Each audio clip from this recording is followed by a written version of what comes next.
Chapter 38. Arliss. One of the hardest things Reyes had ever done was to wait in the great hall of the old ruined castle in the painting while Gagara and his 2 bodyguards made the flight to Arliss without him. Reyes didn't know exactly how long it was going to take them, but he estimated 20 minutes, 10 for them to cross the water between First Town and the island, another 5 for them to reach the harbour wall in the first place, and a further 5 minutes as a comfort zone, in case he had miscalculated.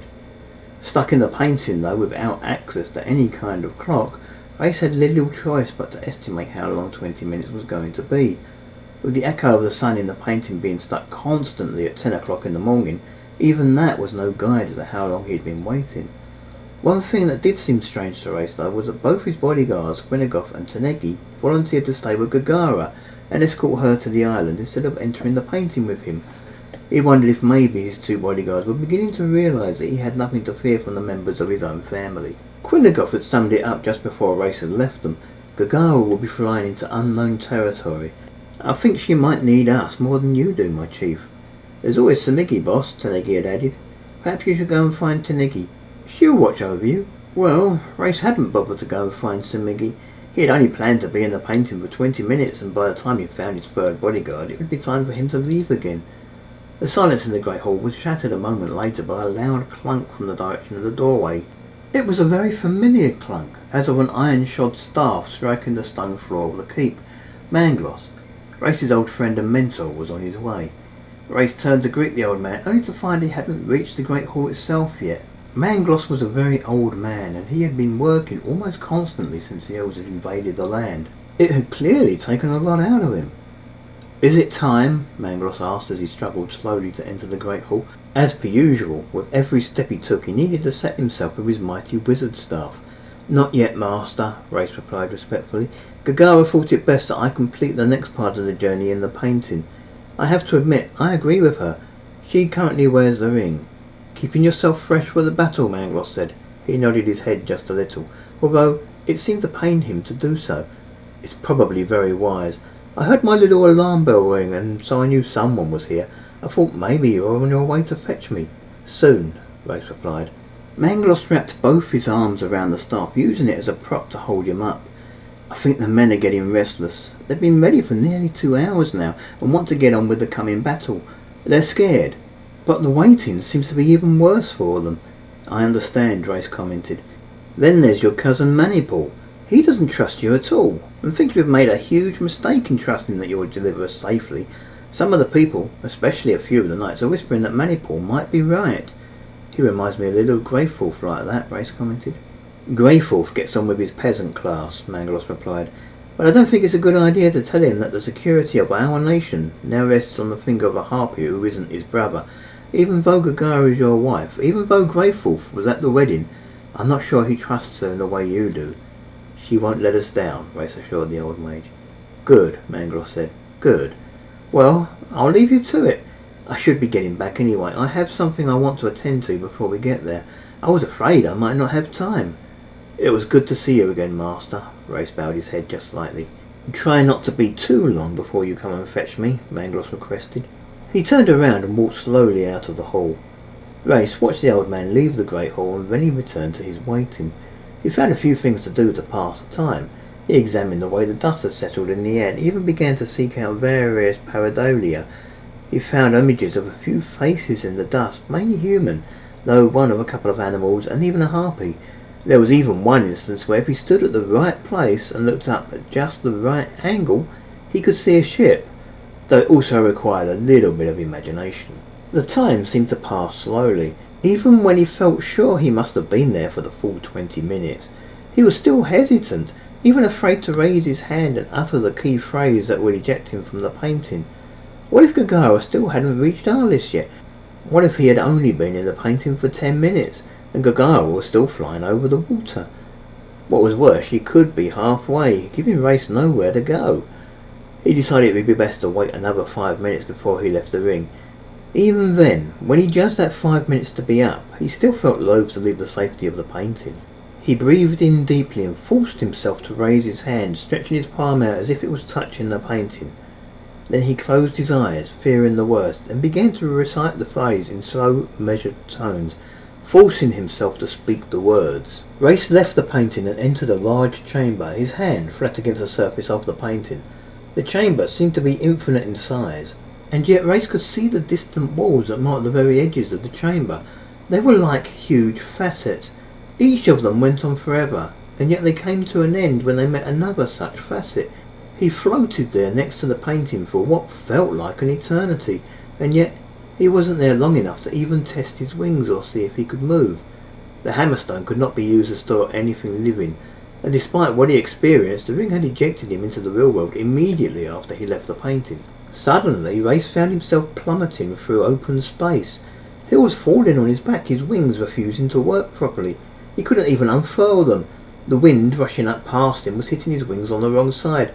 He could see Gagara's startled face above him getting slowly further and further away. He couldn't see how close to the ground she was, but he began to brace himself for a very uncomfortable and possibly fatal landing.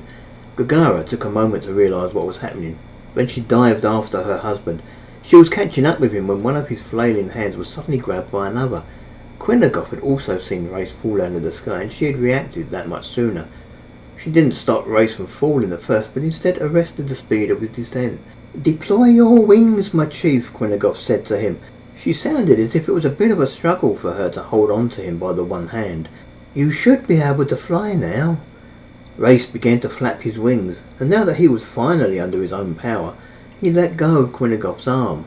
"Okay, my chief?" Quennegoff asked. Reyes was fine. It was a bit of a shock falling like that, but now he had everything under control. He looked down at the island then. Reyes knew he'd fallen a long way, but the land still seemed quite a distance below him. "I'm fine." "Why are we so high?" "Two reasons, my chief," Quennegoff said. "Firstly, we were entering enemy territory and wanted to give them plenty of room." "And the second reason?" Reyes asked. "We were expecting your arrival," Quennegoff said simply. "We knew you would need some time to get back under your own power, my chief." "Good call," Reyes said. He looked back down at the island. So, this was it. The elves were up to something big here somewhere. The island of Arliss was the largest of the chain of volcanic islands that made up the dukedom of Arliss. Each of the little islands had their own names, but Reyes couldn't be bothered to remember them right now. The island below was the only one of any importance. It was the only island officially settled by humans. Reyes looked briefly towards the bulk of the volcano itself. While it was true to say that the entire island was part of the volcano, the actual peak, believed to be dormant for over 1,000 years, sat towards the back of the island away from the mainland. Right now the place was swarming with harpies. According to Mangloss, something like 70 villages had settled there. The very top of the volcano was high enough to be covered in snow pretty much the whole year round, and often the peak would be obscured from the rest of the island by low-lying clouds. The lower slopes of the volcano were covered in a myriad of plant life, including some very exotic kinds of plant life that could only grow at a certain altitude. There were also a lot of trees. Arliss wasn't known for its forest, but it certainly had one growing up the slopes of the volcano. As fascinating as the volcano was to the eyes of a harpy, there were other things on the island that Reyes wanted to look at before they found somewhere to land. One of these things was the city of Arliss itself. Arliss sat on the northern coast of the island overlooking the sea towards the mainland. It was a beautiful but small city, not a lot bigger than Lamington had been. The harbour on the north coast of the city was the second largest of the nation. From the sky it should have been a wonder to behold, except the city wasn't there. By the look of it, the entire city had been demolished and a huge pit had been dug where it had once stood. Only the harbour seemed to have survived, and that was crowded with elven ships, a blockade protecting the island from any potential assault across the water. Somehow Reyes doubted it was humans they were guarding against. "Handsome," Gagara said as she caught up with him. "Are you all right?" "I'm fine," Reyes said. "A little shocked, but fine. I want to take a closer look at that pit they've dug." "I can't agree to that, my chief," Quennegoff voiced. "It's far too dangerous." "I can't help that," Reyes replied. "I have to know what's going on down there." "I won't be long." And without giving Quennegoff a chance to protest further, he began to head towards a huge pit where the city had once been. "Handsome," Gagara yelled wildly after him. "Wait! You're male!" "That's why you love me," Reyes countered cheekily, shouting the words over his shoulder. "You won't survive 5 seconds if there are harpies near that pit. Let me return your ring to you first." Reyes paused in mid-air and glanced at Gagara. He looked at her wingspan and then at his own. "How can we get that close?" "Maybe you should give that to me when we land." Reyes had this image in his mind of Gagara trying to throw the ring to him and him fumbling the catch. They would spend the next half an hour or more trying to recover the ring from the undergrowth. Nothing easier, Gagara said. She began to hover on the spot, letting her legs dangle as she did so. Then she beckoned him to approach. Just fly up to me carefully and I'll hand you the ring. Reyes had hovered in the air before on many occasions, but he had never flown straight at another harpy before. He felt a little nervous as he turned and began to fly back towards his wife. He slowed down and stopped just outside of her reach. It's okay, Gagara said gently. Just wait there. Reyes felt a little unsure as Gagara inched her way closer. Then she pulled the ring off her own finger and passed it to her husband. Thank you, my angel, Reyes said. He slipped the ring back on his own finger and a moment later was disguised as female. I'm still not certain this is a good idea, Quinagoff voiced, but if you're insistent, I can't stop you. Reyes grinned, and then he turned and flew towards the huge pit. Gagara and Quinagoff caught up quite quickly and flew alongside him, while Tanegi followed a short distance behind. There were lots of elves. Primarily they were wearing the blue uniforms of the regular elven army, but the regulars weren't the only regiments present in or around the pit. Reyes counted no less than 10 regiments in the red uniforms of the Inquisitors. Although he couldn't see any of the riders, the wyverns were large enough to be hard to miss. They were all gathered in one place close to a huge cave mouth that the elves seemed to have excavated. The mouth of the cave seemed to be quite important. An entire regiment of Reyes raiders had been called in to guard it. There were also harpies all around the pit. Added to the 70 villages making home for themselves up on the volcano, there were perhaps another 30 or so located around the perimeter of the pit. Then there were the humans.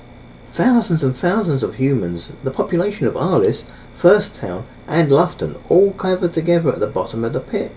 They had no guards, confirming Reyes' fears that every one of their minds had been enslaved. Most of them were showing signs of malnutrition. If the elves were feeding them, they weren't giving them much. Reyes also doubted that there was anything like the 1,000,000 or so souls that Mangloss had suggested. There might possibly be as many as 200,000, but it was nothing like 1,000,000. It made him worry about what had happened to the others. What Reyes didn't see was almost as important. There was no sign of any siege equipment in or around the pit. There was no sign of any goblins other than those in the black uniforms of the raiders. It seemed that the alliance between elf and goblin didn't stretch quite as far as Arliss. We should go. Gagara sounded a little worried. Let's, Reyes agreed. He flew back away from the pit, his wife beside him, and Quinagoff leading the way. Did you see what you wanted, my chief? Just more questions, Reyes replied. The elves have uncovered some kind of cave. I'm thinking, from the way they're defending it, that it might be important. It makes me wonder what's in there. Maybe it's something that will aid them in conquering the world, Tanegi suggested. That wouldn't surprise me, Reyes replied. We should find a good place to land, somewhere to prepare the army, my chief, Quinagoff called over her shoulder. It should be flat, with few, if any, trees, Reyes suggested.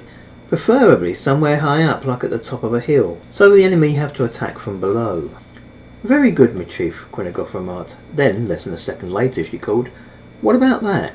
It was indeed a nice flat area of land, covered mainly in grass and brush, with only a few scattered trees to break up what was otherwise an ideal staging point for the human army.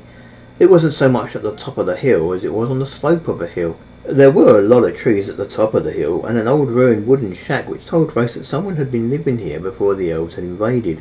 The slope seemed to point almost directly towards what had once been the old city. It seems almost too good to be true, Reyes commented. We should check it for patrols. That huge volcano feels a little too close, Gagara piped in. It'll be close wherever we land, Reyes replied. The whole island is the volcano. I'm just thinking of the harpies up there. None of them have come to investigate what we're doing here yet, but that might change if they begin to suspect we don't belong. Well, we'll have to chance it, Reyes replied. Quinagoff, you and Tanegi check the area. Make sure it's safe. Yes, my chief, Quinagoff replied. As Quinagoff and Tanegi began to fly over the hill looking for any sign of elven occupation, Reyes and Gagara swooped down to one of the few trees that were growing in the middle of the brush and took perches side by side on one of the thicker branches. Reyes took the opportunity to take Gagara in his arms and kiss her deeply. A few seconds later, he was trying to prevent Gagara from getting too amorous. As it was, she had her teeth clasped firmly around his left ear before he even realised what she was doing. Gagara, please, Reyes said. Yes, please, Gagara cooed seductively. I mean, no, Reyes said. I have to prepare things for the coming battle. But Gagara seemed a little hurt. I thought a quick kiss while Quinagoff and Tanegi checked the area, but that was all I was thinking, Reyes told her. All I was thinking for now, anyway. Gagara nodded. She fluttered her eyelids at him and then broke free of the clinch. I can wait. We can pick this up after the battle. Yes, Reyes agreed. But he couldn't help thinking, assuming either of us lived that long. Nothing, Quinagoff said as she flew over a tree and landed on the ground just beyond. Not so much as a single elven soldier, my chief. Nothing visible from my side either, Tanegi voiced. She approached from the other direction and also flew overhead before landing. I don't like it, Quinagoff said. I feel as if there should be someone here, my chief. It's almost as if they left this place specially for us. Reyes jumped down out of the tree. This looks like an ideal staging point for our army. There are no elves here because they are concentrated around that pit. Nothing to worry about then, Tanegi commented. Not at the moment, Reyes replied. Keep yourselves ready though, just in case.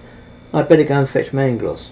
We'll be ready for them if they try anything, my chief, Quinagoff said reassuringly. Reyes turned and looked at the tree he'd been perched in. It might make a nice place to prop the painting against if it wasn't for all those low branches. A few of them were growing so far down the trunk as to almost be touching the ground.